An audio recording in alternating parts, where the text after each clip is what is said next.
Diyos. Hallelujah. Alam niyo, kahit yung mga tao na hindi nakakakilala sa Diyos, there will be a day in their life that they will stand before the great and awesome God. Yung hindi nila pagkilala sa Diyos, isang araw luluhod sila sa Diyos na yan at sasabihin nila, Panginoon, ikaw pala ang totoong Diyos. Hallelujah. But these people, alam nyo, yung maging huli para sa kanila na makilala nila ang Diyos ay isang napakasaklap na pangyayari. But for us this morning, you know, yung kagalakan na dito pa lang yung mararamdaman mo yung presensya ng Diyos na yan na sinasabi natin na dakila. Yung hindi mo maipaliwanag na tuwa sa yung sarili, di ba? Sometimes maghahalo yung emosyon. Yung masaya ka pero naiiyak ka pag nararamdaman mo yung kakaibang kilos ng presensya ng Diyos. Amin ba yun? Ba't parang ang lungkot ng katabi mo? Yeah. Ikapapasok lang ng Disyembre, this is a month of celebration. Di ba? Yung buwang ito, buwan ng selebrasyon, tapos yung mukha mo. Hallelujah. Pwede bang ayusin mo yung mukha mo?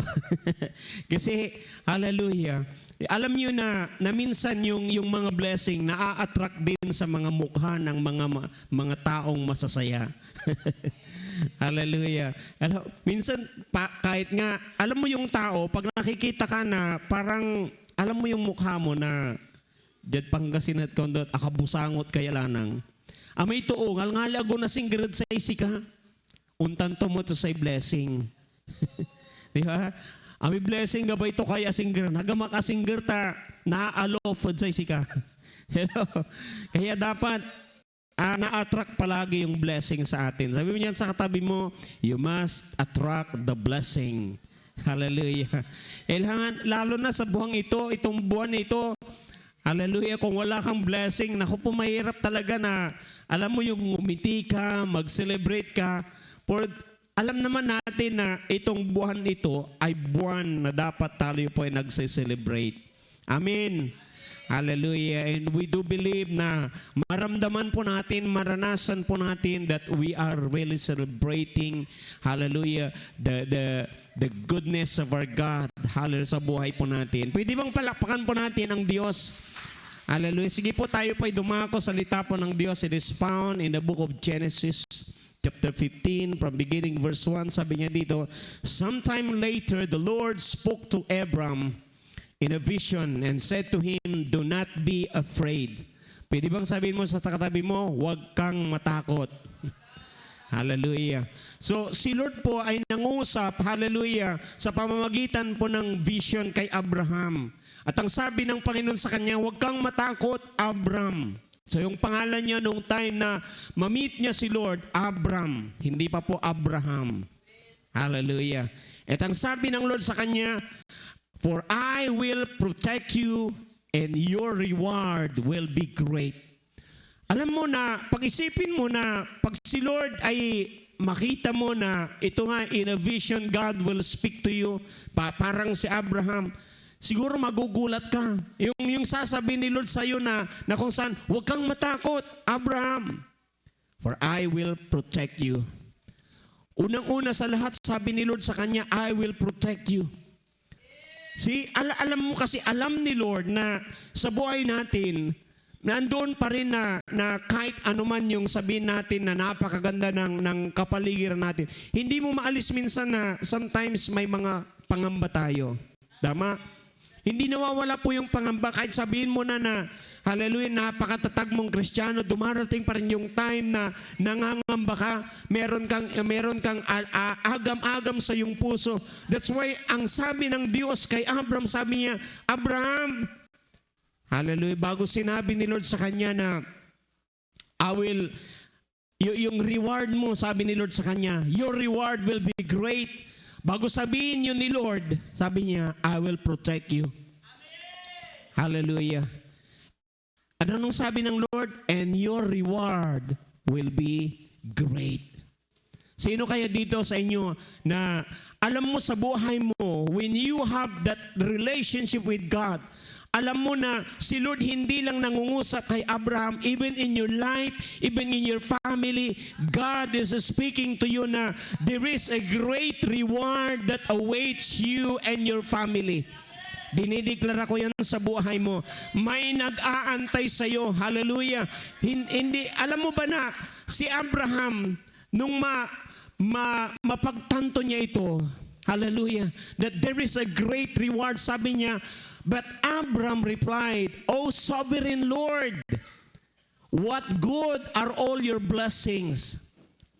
Anong sabi niya? What good are all your blessings when I don't even have a son? Anto katawan sa may gunggunatutay blessing itirmudyak.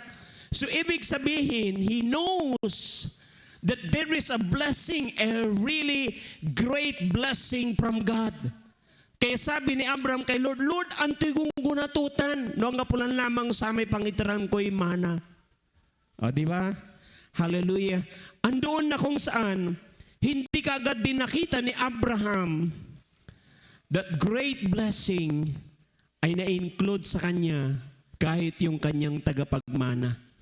Bakit? Si Abraham kasi sabi niya, yung focus niya nandoon lang sa kanyang paligid. Yung nakikita niya, he cannot see, hallelujah, yung great reward na yan sa kanya ng Lord ay andoon sa future niya na meron nang inilaan si Lord, hindi lang yung pagpapalang pinansyal, hindi lang yung pagpapalang material, emotional, that great reward, it's a package. Hallelujah. Pwede bang sabihin mo sa katabi mo, may package si Lord sa'yo. Hallelujah. Isang package yan na kung saan kasama na kung ano man yung kailangan mo sa buhay na ito, si Lord inilagay niya sa isang package yan. And what you need to do is to believe. Hallelujah. What you need to do is to go and get it. Hallelujah. Sabihin mo dyan sa katabi mo, grab it. See? You have to grab, hallelujah, that blessings. Although andoon na kung saan makita natin na, sabihin natin na nasabi ng Lord sa kanya, Abraham was accounted to him. Ibinilang ng Diyos kay Abraham na yung kanyang pananampalataya sa Diyos, it made Abraham righteous before the Lord. But still, pag titignan po natin, dito sa verse na ito, si Abraham, meron siyang doubt kay Lord. Bakit? Hindi niya nakita na si Lord kaya siya na pagpalain ng Panginoon kahit anumang area ng kanyang buhay. Minsan ganun din tayo sa buhay natin. Hindi natin nakikita yun na God can bless us in so many ways. Meron ba akong kausap sa umagang ito? Ibig sabihin, si Lord hindi ka lang bibigyan ng anak, si Lord hindi ka lang bibigyan yung anak may magkakaroon ng magandang future, magkakaroon ng trabaho, magkakaroon ng magandang pamilya. But you know what? Si Lord, hallelujah, beyond your imagination, God can bless you. Hallelujah. Kaya kanyang pagpalain. But sometimes, dumarating din tayo sa time just like Abram, hindi nawawala yung agam-agam. Hallelujah. Sabi niya, since you have given me no children, Eliezer of Damascus, a servant in my household, will inherit all my wealth. So ang nakikita ni Abraham, hallelujah, yung nandoon lang sa kanyang kapaligiran. Hello. Hindi niya nakikita na yung blessing na great reward na meron siya sa Lord. Hallelujah. Wala na siyang hahanapin pa. Kanino kayang buhay yon? Darating yung time sa buhay mo, Lord, yung sasabihin mo, Lord, wala na akong hahanapin pa. That everything, hallelujah, na noon iniisip mo lang, that everything na noon hindi mo ma-imagine, but darating yung time sa buhay mo na kung saan nakikita mo na nandyan na. Hallelujah, nararanasan mo na yung mga blessing na yan ng Panginoon. Kanino kayang buhay yun? Dinideklara ko yan sa buhay mo, sa pamilya mo. Hallelujah, this coming year, 2026, maranasan mo, hallelujah, that reward that comes from the Almighty God. Hallelujah, sinasabi natin na great God. There's nothing too hard for this God. Hallelujah. Wala pong mahirap sa Diyos. Kaya niyang gawin, hallelujah, yung bagay na yan sa buhay mo, sa pamilya mo. Alam niyo po ba, kagabi lang po, hallelujah, nagising po ako na kung saan. Tapos binukyan ko yung cellphone ko. Nakita ko po yung isang prophecy. Sabi po ng man of God na ito, this coming year 2026, there will be a great move in the Philippines. Hallelujah. Ito rin yung tao na kung saan nagprophecy siya na kung saan maraming darating na sakuna sa bansang ito. At naranasan po natin yung mga sakunang yan sa bansang ito. At sabi niya, but this coming year 2026, Philippines, hallelujah, will experience a great move. Hallelujah, from the God, hallelujah, Almighty. Hallelujah, I do believe na kung saan pag naranasan natin yung kilos na yun ng Diyos, just like what happened to Abraham. Hallelujah, nung maranasan ni Abraham yung kilos na yan ng Diyos, he did not only change everything, hallelujah, sa kanyang buhay, maging ang kanyang pangalan na palitan. Bakit? Hallelujah, naranasan niya yung Diyos na yan. Nasabi niya, hallelujah, this God who promised Abraham that his reward will be great. Ginawa ng Diyos sa kanyang buhay yun. He could not imagine, hallelujah, na yung Diyos na yan na nagdala, basta lang sumunod siya. Hallelujah, hindi niya naiintindihan bakit kailangan niya na umalis doon sa lugar nila at dadalhin siya ng Panginoon na hindi niya alam kung saan yung lugar na yon. But the Lord promised him, do not be afraid, for I will protect you. Kasi alam ni Lord, hallelujah, na hindi madali yung gagawing pagsunod sa kanya ni Abraham. Hallelujah, magkakaroon siya ng pag-aalinlangan na meron bang anong tawag dito, that in his future, kaya ba siyang ingatan ng Diyos? Kaya ba siya na kung saan isustain ni Lord?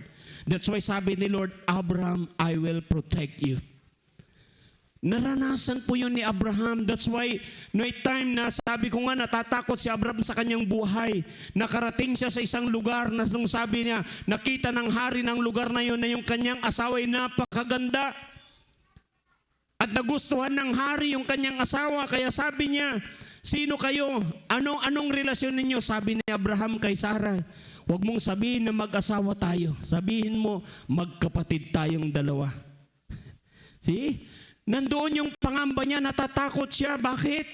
Hallelujah, wala siya sa lugar na kung saan komportable siya. Bakit? Andun siya sa kanyang pamilya, nandun siya sa kanyang sariling bayan. Tinanggal siya ng Diyos sa comfort zone niya. Dinala siya sa isang lugar na kung saan wala siyang ibang pagtitiwalaan kundi Diyos lamang. Hallelujah. And sometimes, dumarating tayo sa punto ng buhay natin, dinadala tayo ng Diyos sa isang banda na wala tayong ibang pagkakatiwalaan kundi si Lord lang. Pero pag nandyan ka sa lugar na yan, alam mo na si Lord, tinatawag ka niya. Alam mo si Lord, natutuo siya sa kanyang pangako. Hallelujah. Alam niyo po ba nung time na yun, kinuha ng hari yung asawa ni Abraham on that night. At sama niya labi at dulantoy Sara may-ari at sama na lugar. Bangbalat sa katawan nan pakugipod sayan ari sa kwanto agmugagalawuntan niya bi. Tanugi nalawmutan, you are a dead man. Can you imagine that even in a dream, hallelujah, wala may protection na katawan. Hallelujah, nang pakugip sa Diyos at sama ni Ari, agmutan gagalawan. Talapod sa asawatutan niya, bi propeta. Hallelujah. At takot may Ari. Kasi kung na Diyos, lingkod na Diyos, sa satan niya to. See? when you are a servant of God, when you are serving God, there is a vast protection coming from your God. Agkapaulyan ng nakatawan. At takot may-ari. Antayo, hallelujah, jad sama niya oras, prayer nin Abraham labat, at say si karata, piyan jad untan na bago so bilay, nasara may tutod di man. Takin, hallelujah, sa Diyos siya katawan ng kimay. At sa agawad di man, hallelujah, God, hallelujah, has closed. Alam niyo ba na yung mga tao doon, hindi sila pwedeng magkaroon ng anak dahil sa ginawa lang na yun na move. Pero but because of Abraham's prayer, hallelujah, nabago rin ang buhay nila. Nakita po natin yung protection ng Diyos. Hindi siya pinabayaan ng Panginoon. Many times in his life, he experienced God's protection. Ganon din tayo. Amay-amay laya pagkakataon, alit na tayo, aranasan tayo protection na sa Diyos siya katawan. Siya pa diyag to aranasan protection na katawan. Lahat po tayo naranasan natin. Hallelujah, yung nakaraan lang na COVID. Hallelujah, we experience God's protection. Hallelujah. Hindi tayo pinabayaan ng Diyos. Marami tayong pinagdaanan, nagkasakit tayo. May mga nagkasakit ng malubha pero andoon pa rin, hindi pa rin tayo pinabayaan ng Diyos. Hallelujah. Ayan ang sabi ng Panginoon, hindi ka din pababayaan ng Diyos. See, sabi niya, you have given me no descendants of my own, so one of my servants will be my ears. Then the Lord said to him, no, your servant will not be your ear, but you will have a son of your own who will be your ears. Verse 7, wala na po. See, ang sabi ng Panginoon sa kanya, hindi totoo yan, Abraham. Bakit? Hallelujah. Merong gagawin ang Diyos sa kanyang buhay. Hallelujah. Yung hindi niya kayang gawin, hallelujah, kayang gawin ng Diyos. Hallelujah. Yung hindi mo magagawa, kayang gawin ng Diyos sa buhay mo. Hallelujah. Minsan pinipilit natin sa sarili natin na kakayanan. That's why sometimes, ito po yung nangyari kay Abraham. Because of that promise, nasabi ng Lord, hindi, bibigyan kita ng sarili mong anak. And you know what? Hallelujah. Nag-alinlangan pa rin si Abraham at saka si Sarah. Anong ginawa nila? Tinulungan nila si Lord. Kapatid, pag tinulungan mo si Lord sa problema mo, hello, mas magkakaroon ka ng problema. Hello. Hallelujah. We cannot help God. Dahil si Lord lang ang kayang tumulong sa atin. Pero hindi natin kayang tulungan si Lord para resolbahin kung ano man yung pinagdadaanan natin. Hayaan mo lang na ilagay mo sa kamay ni Lord. Hallelujah, kung ano man yung pinagdadaanan mo, Lord, I will leave it into your hands. You promise me, Lord, you will help me. You promise me, Lord, you will deliver me. You promise in your word, Lord, you will heal me. You promise, Lord, you will bless me. Lord, I will lay it all down in your hands. Hallelujah. Tinulungan ng Abraham tan si Sarah si Lord. Katon say kuanon Sarah, iter ko palayay aripon kud say si kay addulan mo tapyan dia don tan nagawa may ibabaga na katawan at magkaroon ka ng anak. Akin. Baog si Sarah, ang tatuya gaman anak eh. Katon interto may yung alipin niya na si Hagar. Inaddulan tumanan Abraham. Oh, ang tiyagawa, nanlukon na anak. Nagkaroon sila ng problema dahil tinulungan nila si Lord. Hello? Ilagay po natin sa kamay ng Diyos. Kung ano man yung pangako ng Diyos, hayaan natin na si Lord ang tumupad para sa buhay natin. Hallelujah. Ito po yung pong pag-usapan po natin sa umagang ito. Sabi po niya dyan, keep living by faith and say no to distraction. Say no to distraction. Why? Hallelujah. Marami pong mga nakaka-distract sa atin. Parang si Abraham, hallelujah, yung nakikita niya yung sitwasyon niya na hindi sila pwedeng magkaanak na mag-asawa. And sometimes may mga problema din tayo na, alam niyo yung, sometimes we have the power. may kakayahan po tayo na gawin yung isang bagay na akala po natin ay makakatulong. Pero hayaan po natin yung kaparaanan ng Diyos. Tanging si Lord lang at yung kaparaanan niya, hallelujah, yung makagagawa doon sa pangako niya para sa atin. Amin ba yun? Hallelujah. Say no to distraction. See, ano ang hadlang bakit di tayo makapanalig sa Diyos? Sabi po ni Paul sa mga taga-Galatians, you did run well, but who did hinder you in obeying the truth? This is the question na kung saan sabi po ni Paul sa mga taga-Galatian church, ang ganda na ng ginagawa ninyo, ang ganda na ng pananampalataya na meron kayo sa Panginoon. Alam niyo po nga, sabi nga ni Paul sa kanila, who bewitched you? Sinong kumulam sa inyo? Sinong nanggayuma sa inyo? See? Bakit ngayon, wala na kayo? Yung dati na, hallelujah, ang init-init nyo kay Lord. Hallelujah. Ang buto-butil kayo la. Sabi ni Lord, hallelujah, sa Revelation, if you are not hot or cold, I will spew you out of my mouth. Hallelujah.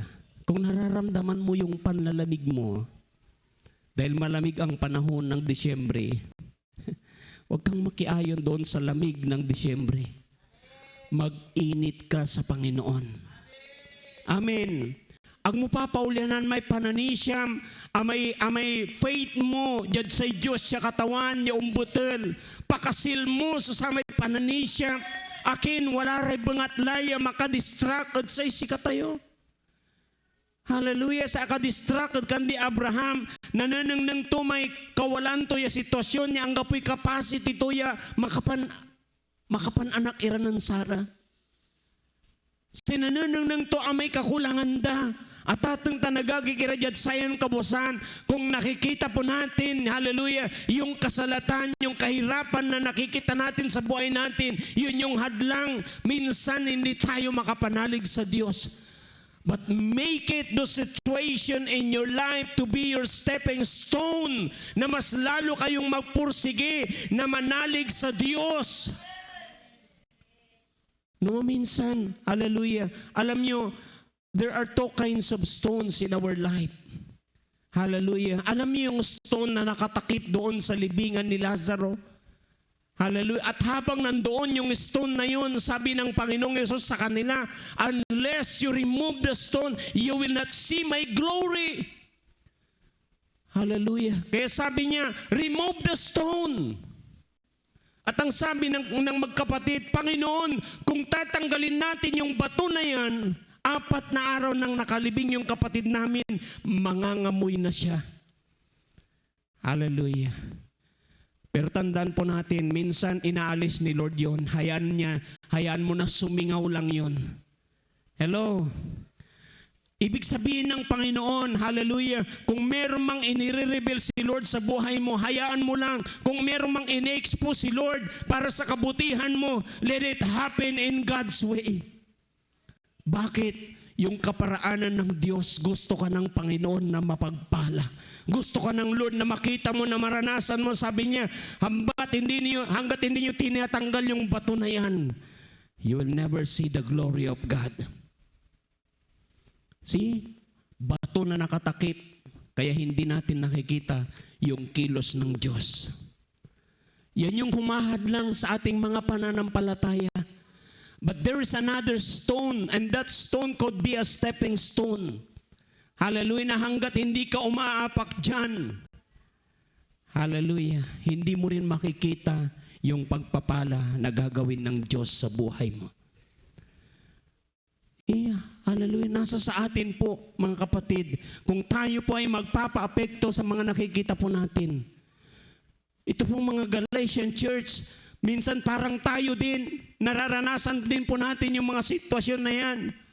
Hallelujah, yung mga nakikita natin sa paligid natin. And sometimes when we look at ourselves, Diba? May nakikita ka, hindi ka perfectong tao. That's why may time sa buhay mo you cannot pray. Pag nakikita mo na ang dami mong kakulangan sa Diyos, iniisip mo baka hindi ka pakinggan ng Panginoon. Hallelujah. Pag tiningnan mo naman yung katabi mo, minsan nakaka-distract din yung katabi mo. May mga ugali din yan. Hallelujah. Hindi lang ikaw yung may magandang ugali, yung katabi mo may magandang ugali din. At pag may magandang ugali din yan, meron ding hindi magandang ugali yan. Hallelujah. Dahil kung perfecto ka na, kinuha ka na ni Lord. Hallelujah. Hello. Mayroon pang binabago si Lord sa buhay mo. Yan po natin ito. Sabi niya, una na makikita po natin, fear and anxiety. May takot. Hallelujah. At meron tayong pangamba na hindi maalis-alis. And sometimes those fear and anxiety that we have, it hinders us na hindi natin makita na si Lord kaya pala niyang gumawa sa buhay natin. Natatakot tayo na mag-step. Hallelujah. Lord, hindi ko alam, Panginoon, kung pupunta ako dyan, Lord. Hallelujah. Papaano na yung pamilya ko, Lord? Papaano, Lord, kung iiwanan ko yung trabaho ko, Panginoon, ano na mangyayari sa amin? There is fear and anxiety. Na minsan hindi ka makatulog, iniisip mo yan. Hallelujah. And sometimes in our giving, hindi po tayo makamove on. Bakit? Hallelujah. Hindi natin ibinibigay din yung nararapat para kay Lord. Natatakot tayo. And sometimes, hallelujah, yung blessing na, alam nyo, it hinders also our blessing by not giving what is due to the Lord. Hello. Hallelujah.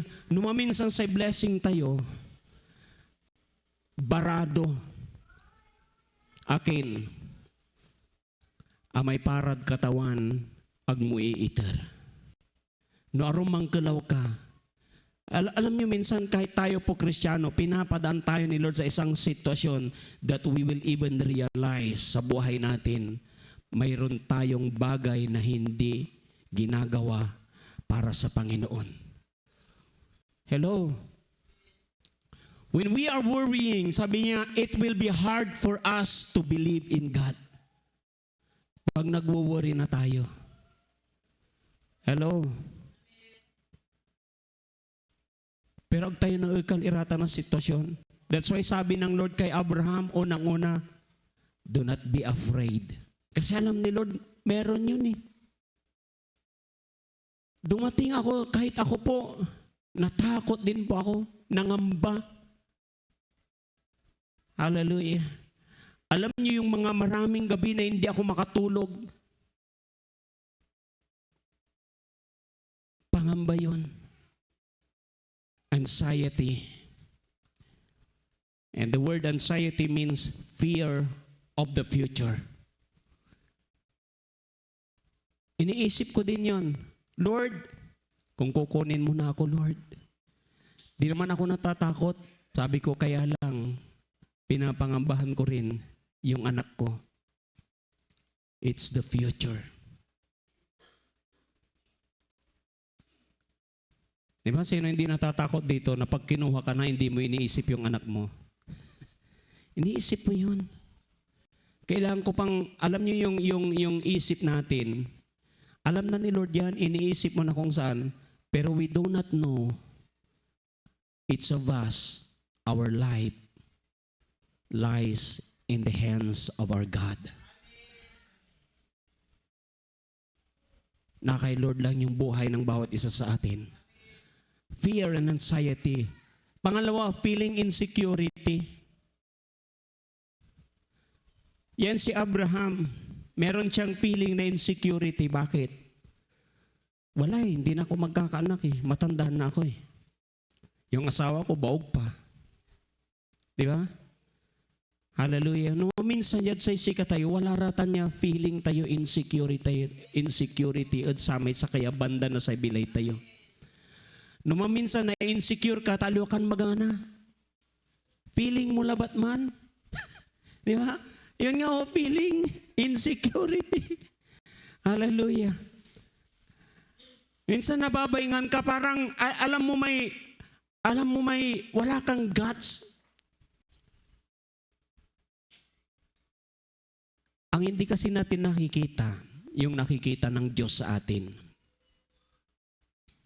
Kung nakikita mo lang yung nakikita ng Diyos sa iyo, hindi ka magiging insecurity. Hallelujah. Kung alam mo lang na precious ka, di ba? Hallelujah. Lord, I am a precious. I am the apple of God's eye. See? Na minsan sa nang mo baligtad ang gapoy kwintak ito. Di ba? Ang gapoy gunggunak ako makakatulong at pamilya. That's the lie of the enemy. You need to stand up. Hallelujah. I-rebuke mo. Hallelujah. Pag nararamdaman mo, you have to rebuke. You have to stand up and believe. Hallelujah. Maniwala ka na ikaw ay napakahalagang tao. Importante ka. Ibang pansatay ka ba mo, importante ka. Pero huwag ka magpapa-importante masyado. Di ba? Importante ka pero alokan, may very important. Di ba? Minsan pa-importante ka lang masyado. Agkoton la. Kuan. Di ba? Sige pa, agkoton la. Tanang nangan ko noon, tinagawa nyo tan. Di ba? Hallelujah. Ka magpa-feeling ya, importante. Although kahit alam mo na mahalaga ka. Hallelujah. Aliw mo ta may sobrang ma-feeling. Di ba? Kumatlo, we cannot wait. Yan isang problema na meron si Abraham at saka si Sarah, hindi sila makapagantay. Anong sabi ng Panginoon, the book of Isaiah, when the time is right, I, the Lord, will make it happen. Hallelujah. Alagar mo lang bangat, alagar tayo lang bangat, may panahon. Hallelujah, taamin mo at walay panahon na Diyos at sa bilay tayo. Kahit kailan hindi nagkamali ang Diyos nung sinabi ng Panginoon, there is a time and a season for everything under the heaven. There is a time for you na maranasan mo na i-bless ka ng Lord. May time sa buhay mo na nararanasan mo yung wilderness experience, but keep on believing and trusting God. Walay panahon na sa Diyos siya katawan it. Ang kaputay na ibagaton, agad tandi malanod sa tay wilderness. Hallelujah. Lahat ng Kristiyano dumaan dyan sa experience na yan ng kanilang mga buhay. Dahil kung wala yung kwento na yan ng buhay mo, ang gapoy samit na sa may istorya ibilay mo. Hallelujah. Kato no mga istorya kat, ang gapoy, ang tamay no istorya ka kumunat, ang gapoy dakap to may testimony, ang gapoy dinalan mo yung marakap yung testimonyom. Hallelujah. Pero no say katawan, indalan to kad satan, aliwan puro blessing. No, minsan timalan kad tantapian dya doon tan nang muya sa Diyos siya katawan, iniban to ka, prinotektan to ka, yang gandimalan kad satan niya panaon, anang nang muya dyan kasamputan, anang nang mo so samay tagumpay at bilay mo, why? Tuwa so sa Diyos siya katawan at saray salita to. We cannot wait sometimes. Hallelujah. But they that wait upon the Lord. Hallelujah.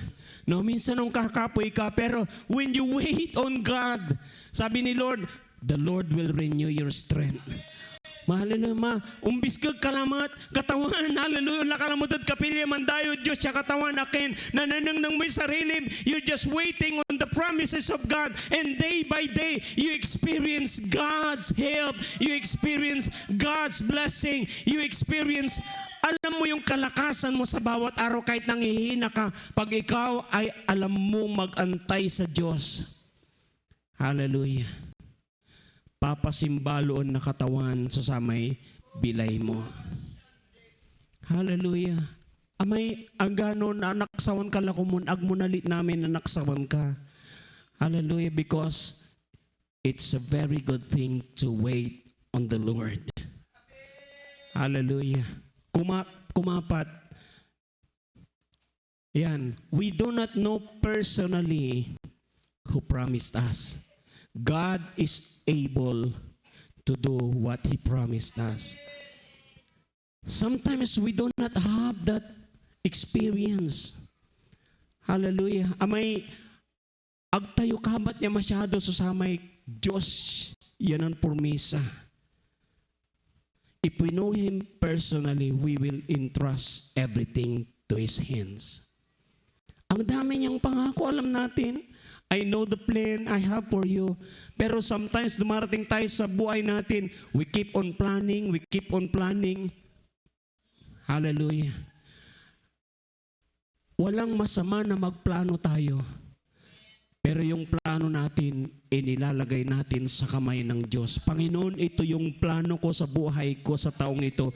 Pero ilalagay ko sa kamay mo yung desisyon, ikaw pa rin dahil ikaw ang nakakaalam lang talaga ng magandang plano sa buhay ko. Hallelujah. Totoo naman po yun. Ipagkatiwala po natin lahat sa Diyos. Hallelujah, dahil si Lord lang ang talagang nakakaalam. Pang-anim na ba tayo, anak? Ayan. See? Pride and self-sufficiency. Yung pang-lima. Believing we don't need God's help. May mga taong ganun kasi matalino, ang daming alam na diskarte sa buhay. Hallelujah. Minsan hindi ka na nga nakakapag-pray. Pag hindi ka nanalangin at hindi ka nananalangin, ibig sabihin, sobrang tiwala mo sa kakayanan mo. Hallelujah. That's what we call pride and self-sufficiency. It's a pride. Hallelujah. Bakit? Sabi ni Lord, without me, without God, you are nothing. We are nothing. Kung wala ang Diyos, wala tayong magagawa. Pero kung tingin mo sa sarili mo, kaya mong gawin. That's a pride. At ang sabi ng salita ng Diyos, itong tandaan po natin, pride will always lead to destruction. Hallelujah. No, minsan sasabi tayo sa haratan na puntong nabilay tayo. We work, and we work. We spend a lot of our effort. Bakit? Kaya mo. Malakas ka pa. Di ba? Amaya-maya, nananang mo kaya mo gawin. Matalino kan maong. Ang gano ang tuwing katalinom ng gapuso sa Diyos siya katawan. Tandaan tayo ya. Hallelujah. Kung sabi may ago yan, bilay mo, umbagsak ka lang lamang. I'm not praying, but it is according to the Word of God. Hallelujah. Anong sabi ng Panginoon? Pride, anong sabi niya doon? Leads to destruction. See? Ang patutunguhan niyan, pagkasira. Believing you don't need God's help. It's a lie of the enemy. We always need God.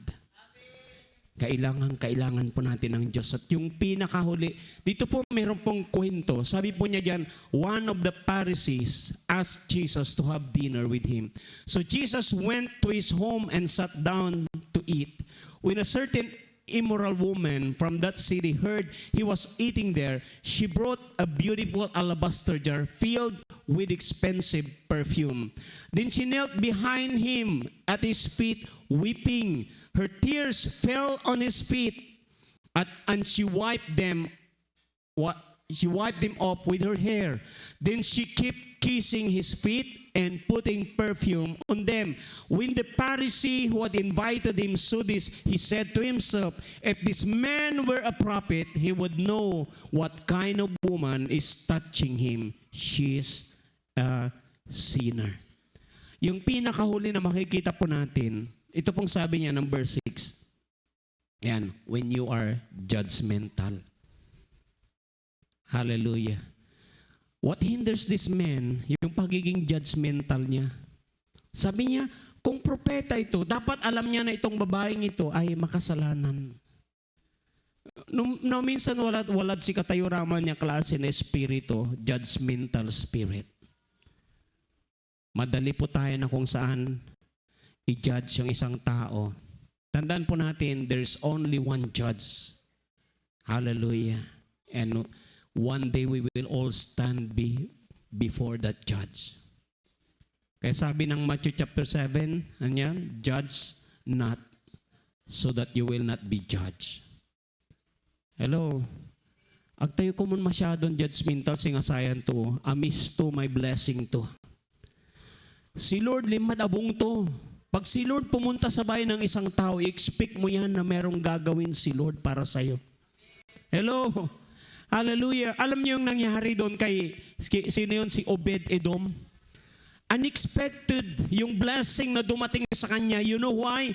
Nung nangyari kasi yung kwento na yun, na yung Ark of the Covenant, which represent the presence of God, ito po ay na-capture, hallelujah, ng kanilang mga kalaban. Alam niyo yung nangyari nung makapture nila yun, yung lugar na paglalagyan ng Ark of the Covenant, nagulat sila. Yung lahat ng tao doon nagkakasakit. Hello? Ibang klase pala pa. If you are not unworthy of the presence of God, pag hindi ka pala karapat dapat doon sa presensya ng Diyos, iba yung dating nito. Instead of blessing, hallelujah, sumpa pala yung dumarating sa kanila. Nagulat sila. Kaya napag-isip-isip ng mga tao, yung nangyari sa atin dahil sa Ark of the Covenant na yan, anong gagawin natin? Ipadala na natin yan. Natatakot kasi sila. Merong nangyari kasi doon na naipasok niya yung kamay niya doon sa Ark of the Covenant. Instant namatay. Kaya natakot sila. Ginawan po nila ito ng cart. Alam niyo, ginaid ng, may naghila na, ano yun, yung dalawang kalabaw. Hinila nila. At nakarating sa isang lugar, doon sa malapit sa mga Israelites. At nangyari na kung saan nabalik yun. Kaya lang, alam nyo, natakot nga sila dahil doon sa tao na nung matutumba na yung cart, kasi nga hila-hila ng kalabaw, mali kasi. Ang may dala talaga palagi nun, mga priest. Hallelujah. Pinahila nila, pinadala nila doon sa kalabaw. Nung matumba na, merong nag-alalay para hindi matumba. Dapat nga i-bless ni Lord yun eh. Dahil tinulungan niya. And what happened? Naipasok yan kayo namatay. Natakot sila lahat. Kaya ayaw nilang kunin yung Ark of the Covenant. Ang nangyari, pinadala sa bahay ni Obed-Edom. Sabi ng salita ng Diyos, nung nandoon sa bahay ni Obed-Edom, yung Ark of the Covenant, 3 buwan pa lang, pinagpala ng Diyos ang pamilya ni Obed-Edom. Nagulat sila. Hallelujah, nitong nangyayari. Hallelujah, hindi nila alam, parating yung mga blessing. Dinideklara ko yan sa buhay mo, sa pamilya mo. Hallelujah, yung presensya ng Diyos sa pamilya mo. Ang dulot nito'y pagpapala. Ang dulot nito'y kabutihan sa pamilya mo. See? Nagulat sila, kaya sabi ni Haring David, dalhin na niyo dito yan, ibalik na niyo dito yan. Bakit? Pinagpala ng Diyos yung pamilya ni Obed-Edom. When you are worthy of the presence of God, hallelujah, yung blessing ng Diyos naman nag-uumapaw para sa pamilya mo. Kanino kayang pamilya yon? See, hallelujah. Yung nandoon na si Jesus sa bahay na itong Pariseo na ito, ibibless siya ng Lord eh. Kaya lang yung nangyari, yung blessing napunta doon sa babae. Hello? Hallelujah. Hindi sa kanya napunta. Bakit? Judgmental kasi siya. Sabi mo yan sa katabi mo, huwag kang judgmental. Hallelujah. Di ba? Ayan mo lang kung ano man yung iniisip mo. Sabi mo, in the name of Jesus. Hindi totoo yan. Di ba?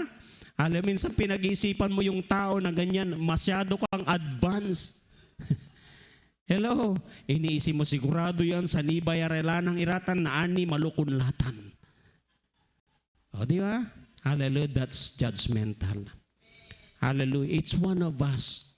Tandaan po natin, Lahat po tayong lahat, we have an accountability before God. Yun na lang isipin mo. But hayaan mo rin na kung saan pag nakikita mo naman na mali yung tao na, advise that person. Hallelujah. Huwag ka na lang magsalita ng kung ano man. Kasi anong sabi ng salita ng Diyos? Life and death are in the power of your tongue. That's why blessing na lang ang sabihin mo sa kanila. Amin ba yon? Huwag po tayong judgmental. We have to be like the woman. Ano ba yung woman? Kahit ano man yung isipin sa kanya ng mga tao na siya isang makasalanan, hindi niya pinansin yun. Hallelujah. Yung ginawa niya, pumunta siya kay Jesus. Anong ginawa niya?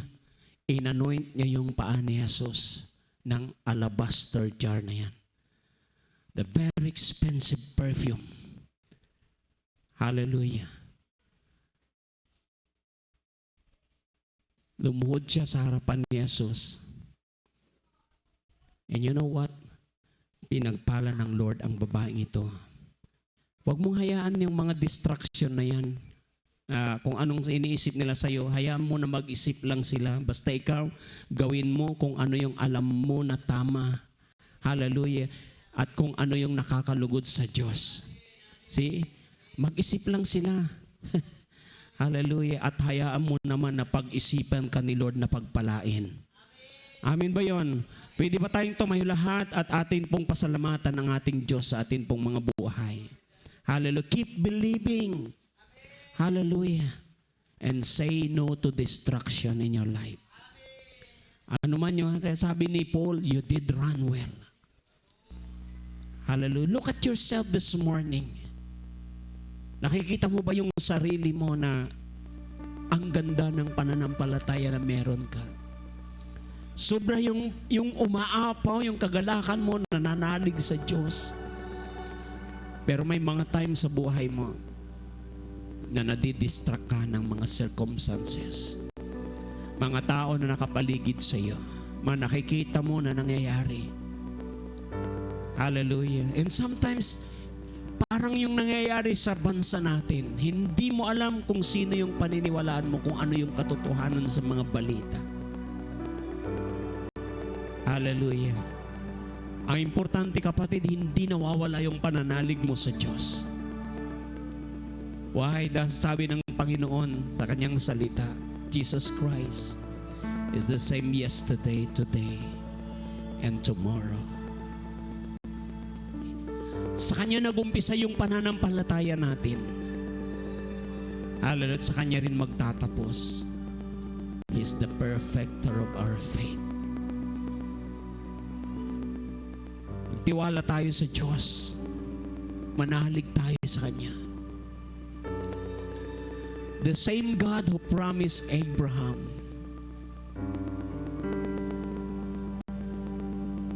nangangako sa atin, I am the same God. I will never leave you.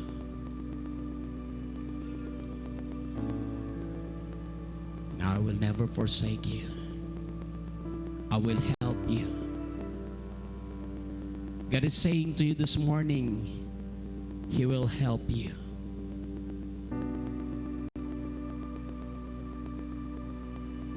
If Abraham believed God,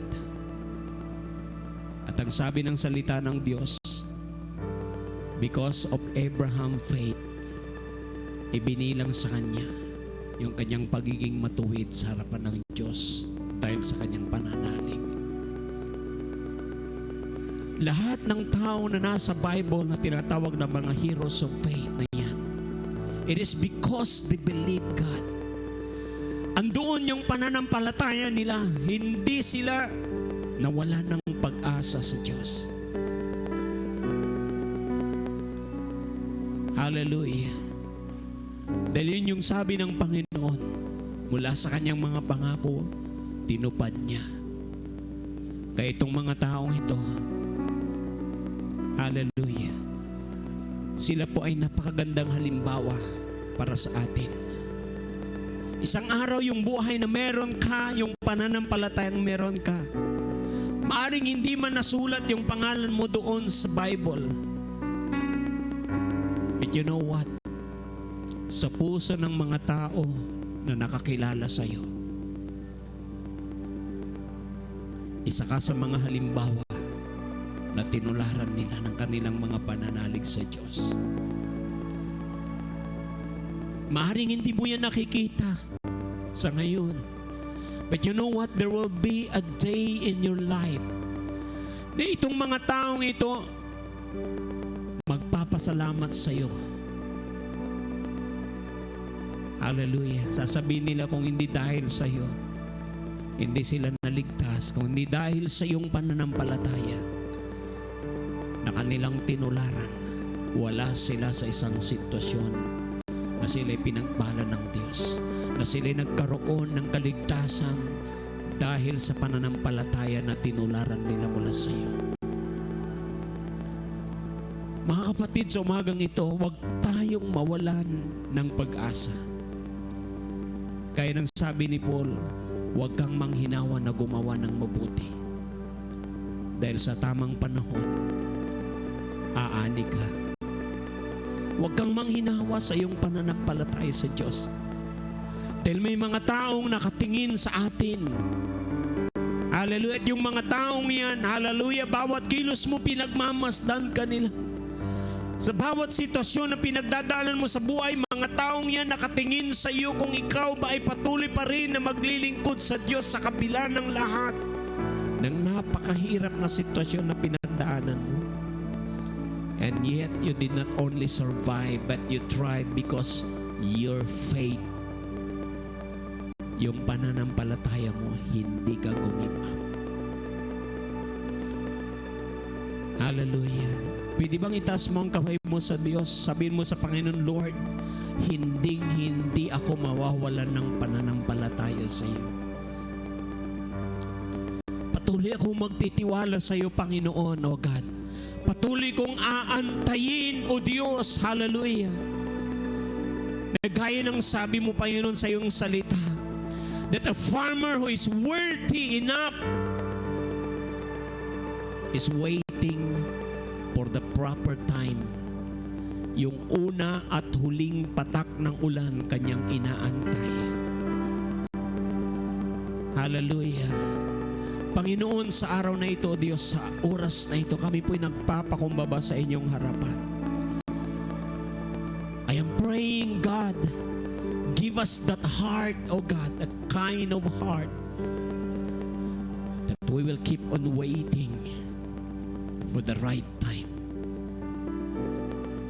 Yung panahon na ikaw ang nagtakda, O Diyos, para sa amin. Hindi po kami magmamadali. Hindi po kami titingin, Panginoong Diyos, sa mga sitwasyon na nakikita namin sa aming mga kapaligiran. Hindi kami aasa, Panginoon, at titingin sa tao, Panginoon. Dahil ang sabi mo, looking unto Jesus is the author and the finisher of our faith.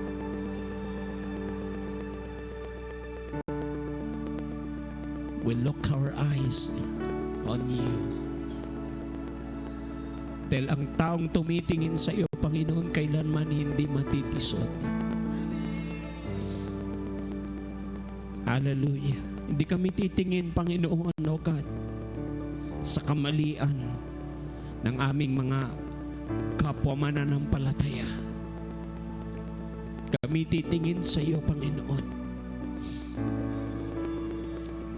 Kami magtitiwala ng lubusan sa iyo, O Diyos, O God. Dahil totoo ka, Panginoon, sa iyong mga pangako, tinupad mo ang pangako mo kay Abraham. Di mo siya pinabayaan, iningatan mo siya, pinagpala mo siya, O Diyos. Hindi mo lang pinagpala, O Diyos, kung anong pinangako mo exactly, Lord God. Great is His reward. Hallelujah. So likewise, O God, sa bawat isa po sa amin, Panginoon, hindi kami magsasawa na mag-antay, Panginoon. Dahil isang araw, Panginoon, O God, hallelujah, we will enjoy, O God, all the promises, O God. Because you said in your word, O God, they are all yes and amen in Christ Jesus. And we are believing in Christ, hallelujah. Sa Kanya po kami, Panginoon, tumitingin dahil mula sa bagay na ginawa niya, tinupad mo ang pangako mo, Panginoon.